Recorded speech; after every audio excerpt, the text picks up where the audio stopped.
हम सैलरी के वीडियो की श्रृंखला में आज का हमारा वीडियो है नॉन ग्रेच्युटी एक्ट। ग्रेच्युटी भी हमारे एक प्रकार से वेतन के स्थान पर लाभ की राशि है जो सामान्यतः सेवानिवृत्ति पर अथवा मृत्यु पर कर्मचारी को प्राप्त होती है। यहाँ पे कर मुक्ति के नियम में ध्यान रखना है कि ग्रेच्युटी की कर मुक्ति तभी मिलेगी जब देने वाले और लेने वाले के मध्य नियोक्ता कर्मचारी का संबंध हो। यदि ग्रेच्युटी नियोक्ता के अलावा किसी अन्य व्यक्ति से प्राप्त होती है तो वह पूर्णतः कर योग्य होगी। यदि है नियोक्ता से प्राप्त होती है तो उसमें यदि वह सरकारी कर्मचारी है तो पूर्णतः कर मुक्त होगी। यदि वो गैर सरकारी कर्मचारी है तो दो तरह की स्थितियां हो सकती हैं जिन पर ग्रेच्युटी एक्ट 1972 लागू होता है और जिन पर ग्रेच्युटी एक्ट 1972 लागू नहीं होता है। तो इस वीडियो में मैंने पॉइंट लिया है कि कर्मचारी जिन पर ग्रेच्युटी एक्ट 1972 लागू नहीं होता है उन्हें कर मुक्ति किस प्रकार से प्राप्त होती है।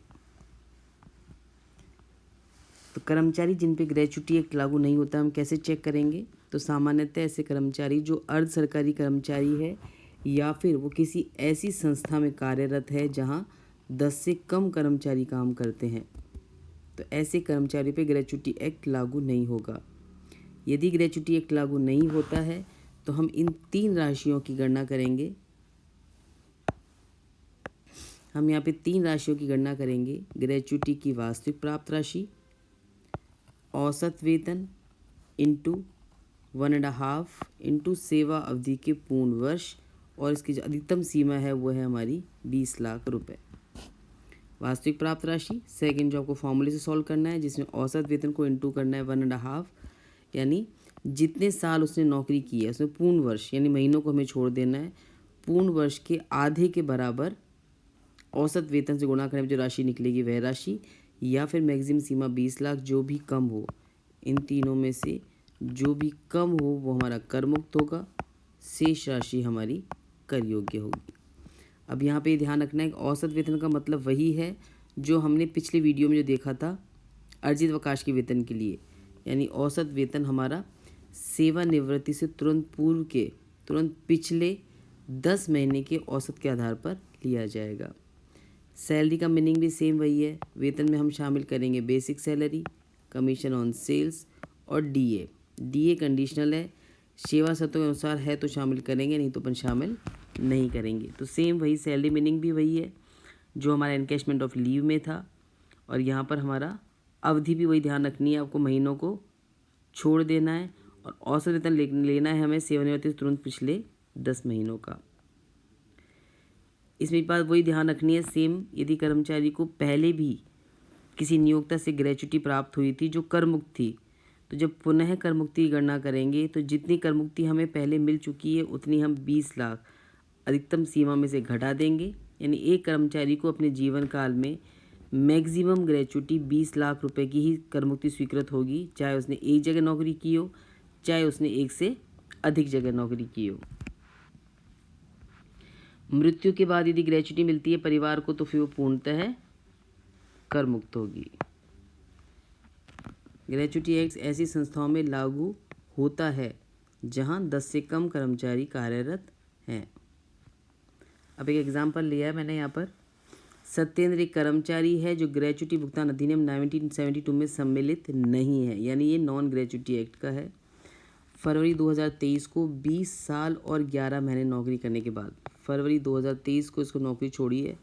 20 साल 11 महीने मतलब 11 महीने कंसिडर करने नहीं है, हमें इसे 20 वर्ष के आधार पर सॉल्व करना है।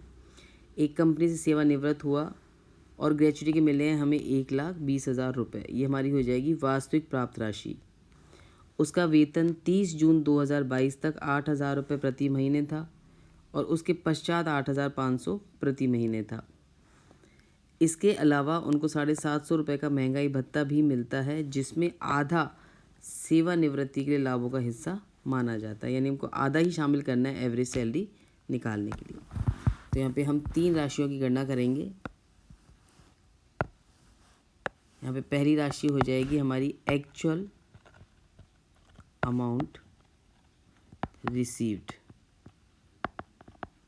यहाँ पे दे रखी है हमें 1,20,000 रुपये। सेकेंड निकलेगा इसमें औसत वेतन इंटू 1.5 इंटू सेवा अवधि के पूर्ण वर्ष। तो यहाँ पे हमने 20 साल और 11 महीने नौकरी के लिए महीनों को छोड़ देना है। यहाँ पे साल आ जाएंगे केवल हमारे 20। और थर्ड जो इसकी मैक्सिमम सीमा है कर मुक्ति की वो आ जाएगी हमारी 20 लाख रुपए। अब वेतन में क्या क्या शामिल करना है हमें, इसमें सैलरी में शामिल करना है हमको बेसिक सैलरी, कमीशन सेल्स यहाँ पर है नहीं, और डीए जो आएगा वो यहाँ पर आधा ही आएगा क्योंकि आधा डीए ही हमारा सेवानिवृत्ति के लिए लाभों का हिस्सा माना जाता है। यहाँ पे डीए की राशि है हमारी 750 रुपये, तो 750 का आधा आ जाएगा। बेसिक सैलरी कह रहा है कि जून तक तो सैलरी थी आपकी, आपने फरवरी यहाँ जॉब छोड़ी है आपने 1 फरवरी को, तो हम पिछले जाएंगे तो 10 महीने कौन कौन से हो जाएंगे हमारे, जनवरी 23, दिसंबर, नवंबर, अक्टूबर, सितंबर, अगस्त, जुलाई, जून, मई और अप्रैल, ये 10 महीने हैं। इसमें जून यहाँ तक तो सैलरी है हमारी 8,000 और इसके बाद सैलरी है हमारी 8,500, यानी 3 महीने सैलरी आ जाएगी हमारी 8,000, 7 महीने सैलरी आ जाएगी इसमें हमारी 8,500 रुपये।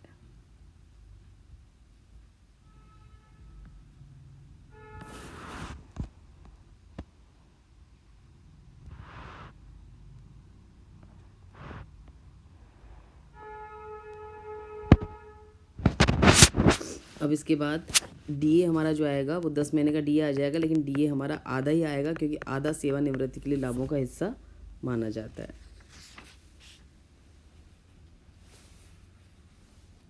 तो ये हमारी बेसिक सैलरी आ जाएगी 83,500, डीए आ जाएगा 3750, तो 10 महीने की सैलरी और डीए आ जाएगा 87,250। इसमें हम 10 का भाग दे देंगे तो जो हमारी एवरेज सैलरी है वो आ जाएगी 8725। तो यहाँ हम ले लेंगे 8,725 रुपीज़। इसको सॉल्व करेंगे तो ये हमारा आ जाएगा 87,250। मैक्सिमम सीमा है 20 लाख। अब कौन सा सबसे कम है, तो यही राशि हमारी सबसे कम है। तो प्राप्त राशि है 1,20,000, जिसमें से कर मुक्ति एग्जम्पशन मिल जाएगा हमको 87,250 रुपीज़ का, बाकी जो बचेगा वो हमारे लिए कर योग्य होगा। तो ये तरीका है ग्रेच्युटी की कर मुक्ति निकालने का उन कर्मचारियों पर जिन पे ग्रेच्युटी एक्ट लागू नहीं होता है। अगली वीडियो में बताऊंगी कर मुक्ति कैसे निकालेंगे यदि ग्रेच्युटी एक्ट 1972 लागू होता है और किन पर एक्ट लागू होता है, ये हम देखेंगे अगले वीडियो में। आज के लिए इतना ही।